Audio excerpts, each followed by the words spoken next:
Her most recent book, The Death and Life of the Great American School System, was named the most influential book of the decade. I'd say it was influential because it's why we're all here today. It's no doubt the reason she was named one of the world's most brave thinkers in the world, I guess, one of 19 most brave thinkers. On top of being, as they say in Boston, wicked smart, Diane is the real deal. Last month, she donated her Daniel Patrick Moynihan Prize money, $20,000, to save our schools and parents across America.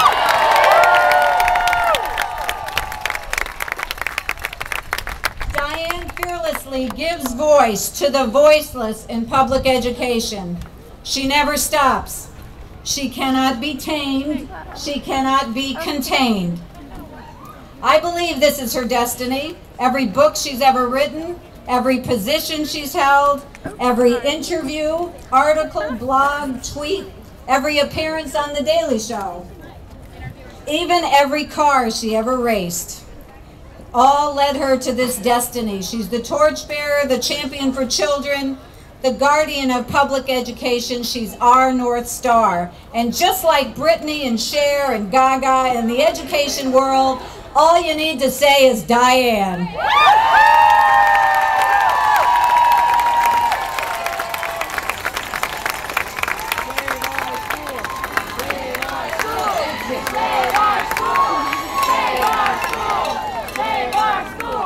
Thank you, Rita, for a wonderful introduction to a great crowd. Thank you so much. This is a historic day. I'm a historian. There has never been a spontaneous grassroots organization of teachers, parents, students all coming together to say, save our schools.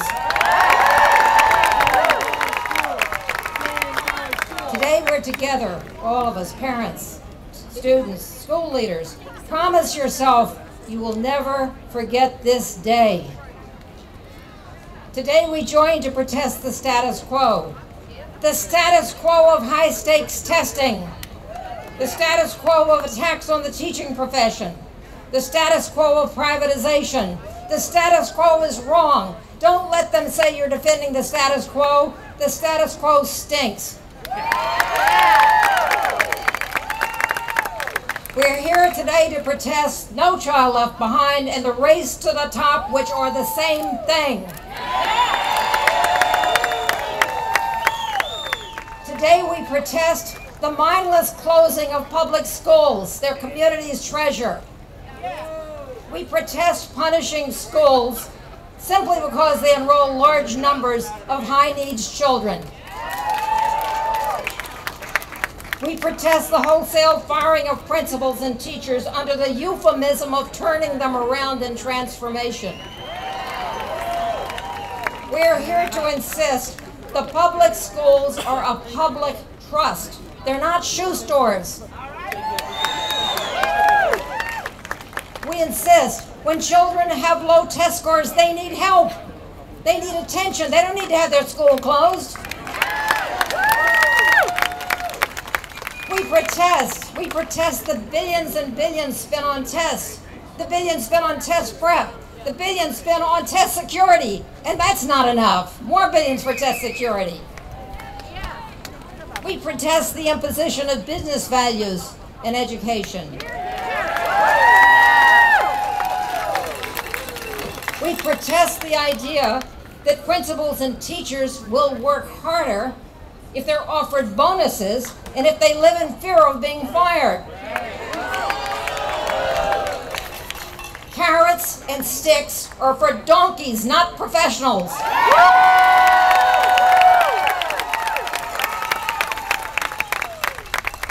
We protest the idea of turning education into a race. Education is a right, not a race.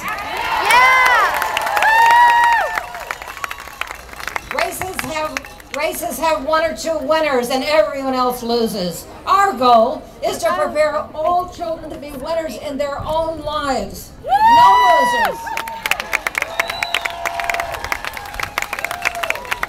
We protest the federal government's insistence on evaluating teachers by student test scores. It's wrong. We protest the idea that state legislatures have the wisdom to know how to evaluate teachers. It's unprofessional.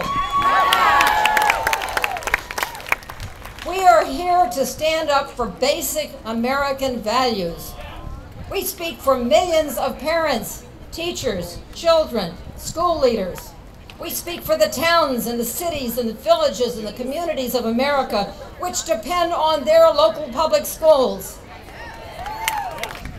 And their teachers will be there long after these terrible ideas have bitten the dust. Free public education, open to all, with no lottery, is a cornerstone of our democracy.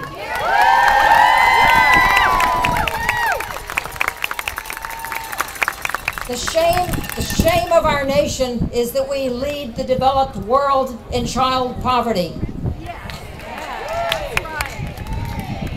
Shame. Shame. Shame. Shame. Shame. Shame. And if you look at the latest international test scores, our schools that are low poverty schools are #1 in the world.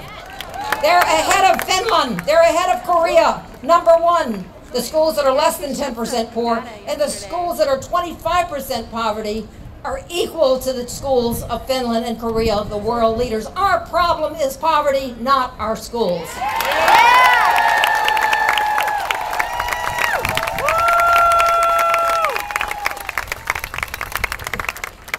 Federal government should support equity for our neediest students.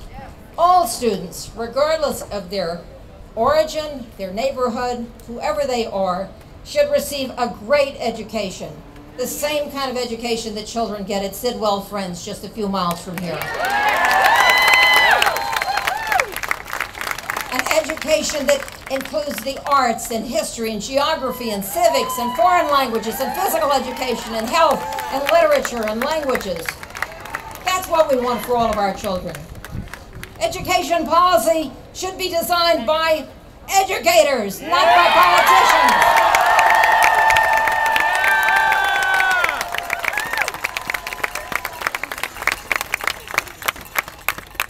Every school in America should have the resources it needs to succeed for its children.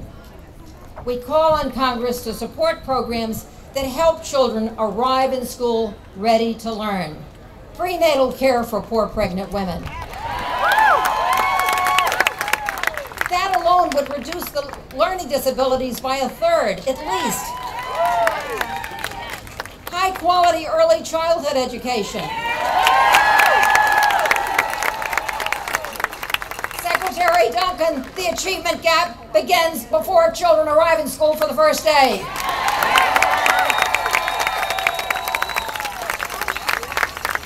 We march today to support the dignity of the education profession and the importance of families as educators. Let us go home to our communities. Let us stand together with civic leaders, with local business leaders, with community leaders, with our parents, our teachers, our administrators, and everyone who cares about our children and our future. We are many, they are few.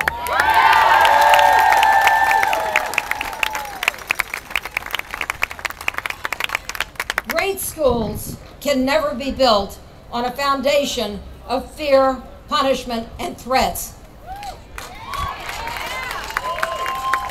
Let us pledge instead today to build schools that reflect the best of our democratic heritage. Let us strive for excellence and insist on equity. Let us build schools that reflect our love of children, our love of learning, and our belief in the highest ideals of education. We shall persist and we shall prevail. Thank you so much.